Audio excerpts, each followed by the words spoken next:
ধুনীয়া ভিডিঅ' বনাবও জানে, ভিডিঅ' এডিটো কৰিব জানে, ৰীল বনাব জানে। কিন্তু আজিৰ পৰা কেইবছৰমান আগলৈ ভিডিঅ' এটা এডিট কৰাটো সেইটো কষ্টসাধ্য কাম আছিল, তাৰ কাৰণে সময় খৰচ কৰিব লাগে।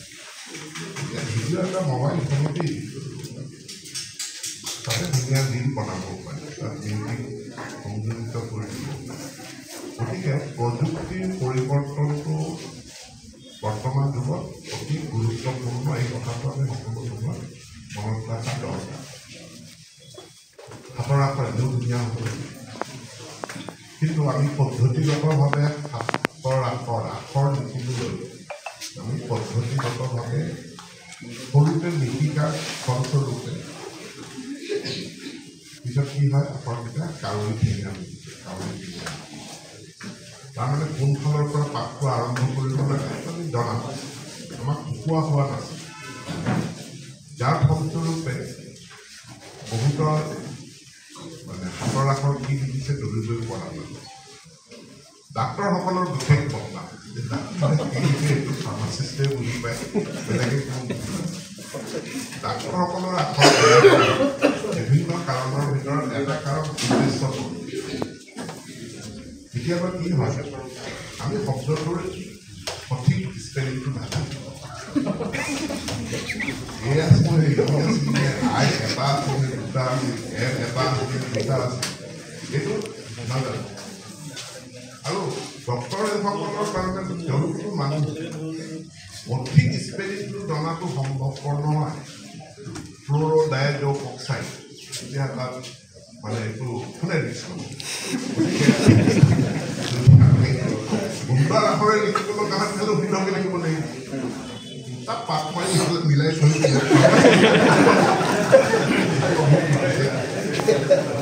ডাক্তৰৰ আখৰ বেয়া হোৱাৰ সেইটো এটা উদ্দেশ্যপ্ৰণোদিত কাৰণো আছে যে আপুনি আৰু কেতিয়াবা মই এইটো গম নাছিলোঁ, যিটো শব্দৰ স্পেলিংটো ভালকৈ নাজানে ধৰিব নোৱাৰে, তাৰমানে মই জানো সেইটো আচলতে মই নাজানো। সেই বদমাচিবিলাক মানুহৰ আছে, থাকিব। আজিকালি সুবিধা হ'ল কি, আজিকালি হাততে মোবাইল, গতিকে মানে ইয়াত দুটামান আখৰ মাৰি দিলে শুদ্ধ স্পেলিংটো মোবাইলতে ওলাই দিয়ে। অসমীয়াত ইমান নোলায় এতিয়া, কিন্তু আমি সকলোৱে চেষ্টা কৰি আছোঁ যে অসমীয়া টেক্সটটো কম্পিউটাৰত সম্পূৰ্ণৰূপে যিটো আমি ইউনিক বুলি কওঁ, যাতে অসমীয়াখিনি উপলব্ধ হয়। আৰু অসমীয়াটো খুব বেছি সময় নালাগে, প্ৰায় 95% কাম আমাৰ শেষেই হৈছে। এতিয়া আপুনি 95% লোকে পাবই পাৰে, বাকীখিনি কম্পিউটাৰত আহি গ'লে আমাৰ বানান কাৰণে দুইটা সেই যিবিলাক সন্দেহ আছে মধ্যমনে মধ্যন্য সেইবিলাক আমাৰ বহুতখিনি কম্পিউটাৰে সমাধান কৰি, কিন্তু কম্পিউটাৰৰ ওপৰত আমি সম্পূৰ্ণ নিৰ্ভৰশীল। গতিকে আমি কিছু বানান পদ্ধতি সেইটো আমি জানিবই লাগিব। মই এইকেইদিন ফেচবুকত কিছুমান টিউটৰিয়েল আহিছে, অসমীয়া ভাষাৰ টিউটৰিয়েল। কালি এটা মই চাই আছিলোঁ যে দ্বৈত উকাৰে টু আৰু মধ্যমীয়া উকাৰে টু কোনটো ক'ত ব্যৱহাৰ হয়।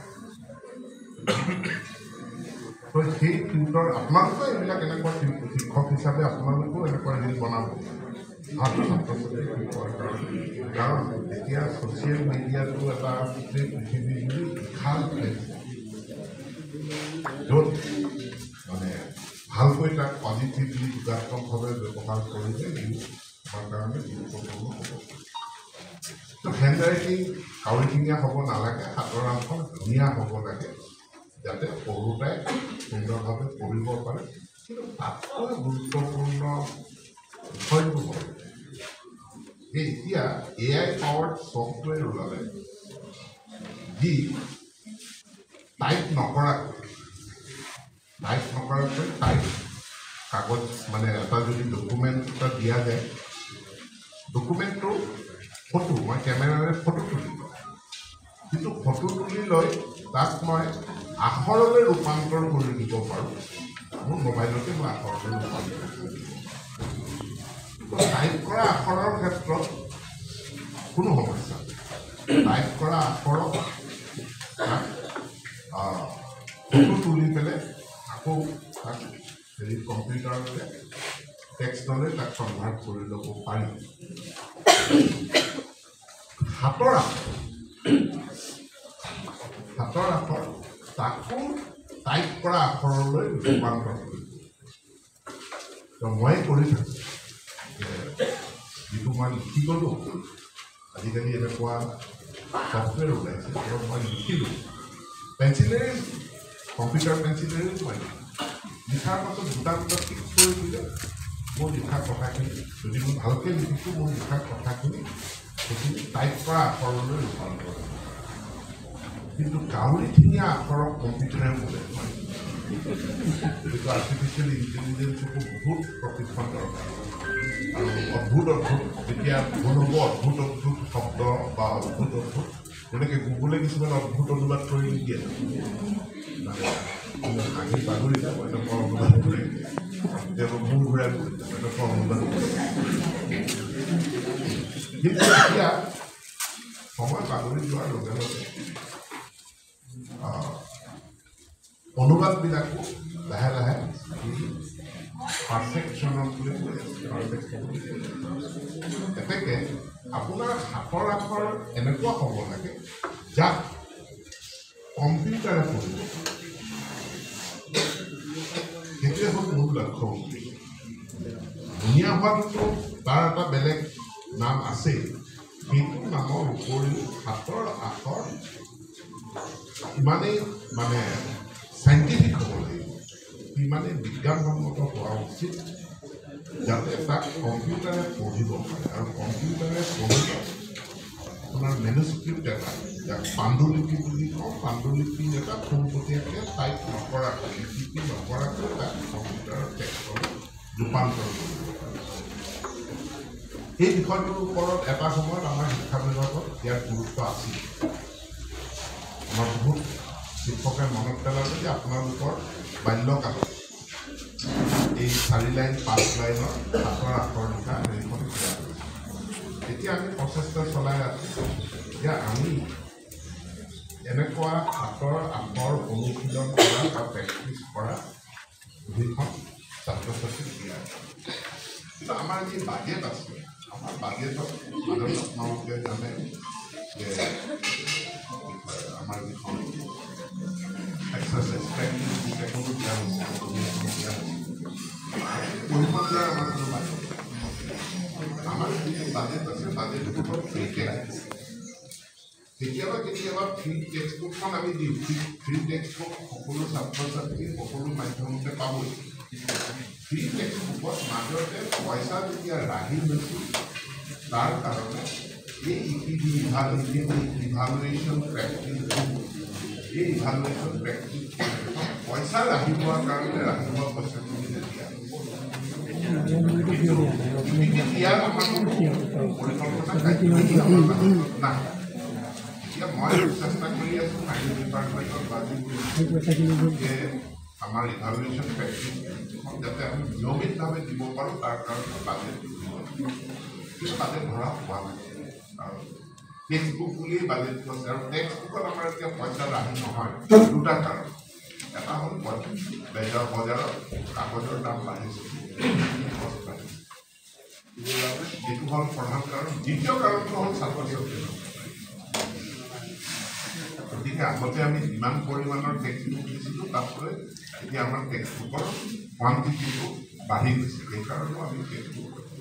টেক্সটবুকতে আমাৰ গোটেই পইচাখিনি খৰচ হয় গতিকে আমি এতিয়া চেষ্টা কৰিম যে ইপিপিৰ লগতে এই বাইদেৱে শিকোৱা যি হাতৰ আখৰ সেইটো অনুশীলন কৰাৰ কাৰণে ছাত্ৰ ছাত্ৰীসকলে 4 লাইনৰ বা 5 লাইনৰ যিখন প্ৰযুক্তি পায় কিন্তু ঘটনাটো হ'ল যে আমাৰ ছাত্ৰ ছাত্ৰী মানে গোটেই অসমত আমি 50 লাখ ছাত্ৰ ছাত্ৰী আৰু 50 লাখৰ ভিতৰত আটাইতকৈ বেছি ছাত্ৰ ছাত্ৰী LP স্কুলতে আমাৰ থাকে আমাৰ LPত আটাইতকৈ বেছি LPৰ পৰা ME পাওঁতে একাংশ ছাত্ৰ ছাত্ৰী আমাৰ কমি যায় হাইস্কুলত কমি যায় হায়াৰ ছেকেণ্ডেৰীত কমি যায় যেনে ধৰি লওক মোৰ এইবাৰ মেট্ৰিক পৰীক্ষা দিব 4,29,000 ছাত্ৰ 4,29,000 ছাত্ৰ ছাত্ৰী মেট্ৰিক কিন্তু হায়াৰ ছেকেণ্ডেৰী কিমানে দিলে হায়াৰ ছেকেণ্ডেৰী 3 লাখ 3 লাখ 20,000 অৰ্থাৎ ডাইৰেক্ট আমাৰ 1 লাখ কমি সকলোৱে নপঢ়ে হাৰে কেৰেলা বেংগলৰ এইবিলাকৰ কাম কৰিবৰ কাৰণে গুচি যায় বহুতে মেট্ৰিকতে শিক্ষাটো লাগি যায় অন্যান্য উৎপাদনমূলক কাম কাজত তেওঁলোক লাগি যায় আমাৰ প্ৰচেষ্টাটো আমি 4 লাখত অন্ততঃ ক্লাছ 12 আমি লৈ যাব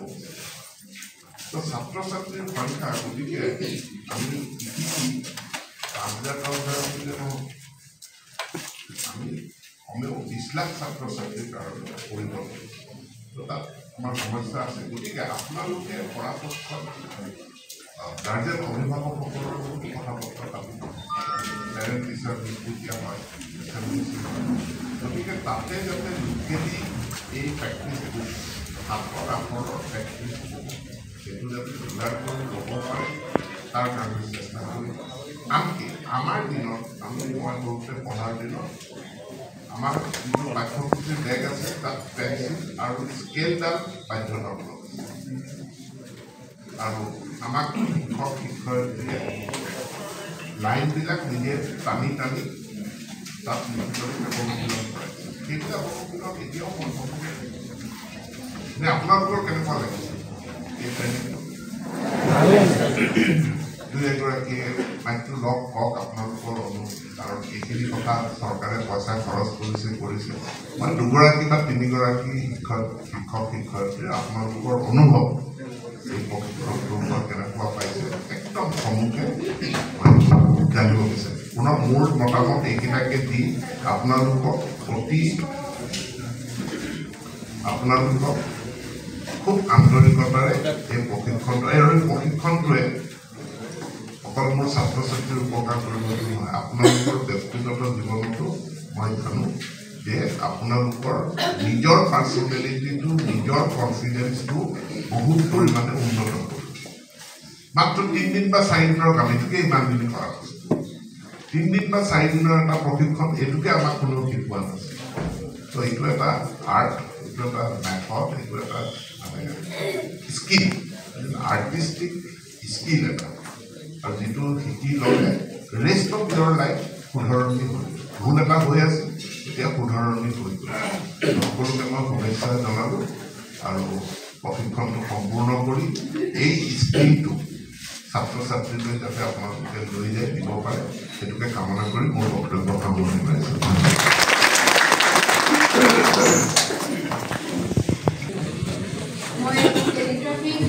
Calligraphy and handwriting improvement course মই ইংলিছ আৰু আছামিজ দুইটাতে গ্ৰহণ কৰিবলৈ সুবিধা পালোঁ তাৰ কাৰণে যথেষ্ট নিজকে সৌভাগ্য বুলি ভাবোঁ আৰু মই নিজৰ হেণ্ডৰাইটিং নিজে চাই মই যথেষ্ট মানে বহুত উৎসাহী হৈছোঁ লগতে ভাবিছোঁ যে মই এই হেণ্ডৰাইটিঙৰ কোৰ্চটো যদি আগতে পালোহেঁতেন এতিয়ালৈকে মোৰ 12 বছৰ হ'ল চাকৰি কৰা এই চাকৰি জীৱনত মই যিমানখিনি ছাত্ৰ ছাত্ৰী শিক্ষাৰ্থী শিকালোঁ মই যথেষ্ট মানে ভুলকৈ শিকাইছিলোঁ বুলিয়ে ভাবোঁ গতিকে এতিয়াৰ পৰা মই তেওঁলোকক শুদ্ধকৈ শিকাবলৈ চেষ্টা কৰিব পাৰিম ইয়াকে কৈ মই মোৰ চমু বক্তব্য সামৰণি মাৰিছোঁ মই অচ্যুত শৰ্মা বৰজনী ব্লকৰ পৰা প্ৰথমে মই মাননীয় আমাৰ শিক্ষামন্ত্ৰী মহোদয়ক ইমান এটা সুন্দৰ ট্ৰেইনিঙৰ ব্যৱস্থা কৰাৰ কাৰণে ধন্যবাদ জ্ঞাপন কৰিছোঁ মই যোৱা 4 তাৰিখৰ পৰা হোৱা যি ইংৰাজী প্ৰশিক্ষণ আৰু কালিৰ পৰা যি অসমীয়া প্ৰশিক্ষণ হৈছে এই দুয়োটা প্ৰশিক্ষণ লোৱাৰ সৌভাগ্য হৈছিল আৰু বিশেষকৈ মই ইংৰাজী প্ৰশিক্ষণটো লৈ ইমানেই মনটো ভাল লাগিছে মানে চাকৰি কৰা ইতিমধ্যে 13 বছৰ হ'ল আৰু 6 বছৰ বয়সত নিজেও শিক্ষা জীৱন আৰম্ভ কৰিছিলোঁ এতিয়া নতুনকৈ নিজৰ হেণ্ডৰাইটিংটোৱে প্ৰেমত কৰিছোঁ মানে ইমান এটা ভাল লাগিছে গতিকে আৰু যিখিনি নিজে ইয়াত আয়ত্ত কৰিলোঁ একদম অন্তঃকৰণে গ্ৰহণ কৰিছোঁ আৰু আমি প্ৰেক্টিকেল ফিল্ডতো ছাত্ৰ ছাত্ৰীসকলক এনেধৰণে শিকাম বুলি মানে প্ৰতিশ্ৰুতি দিছোঁ ধন্যবাদ আৰু এজন পুনৰাই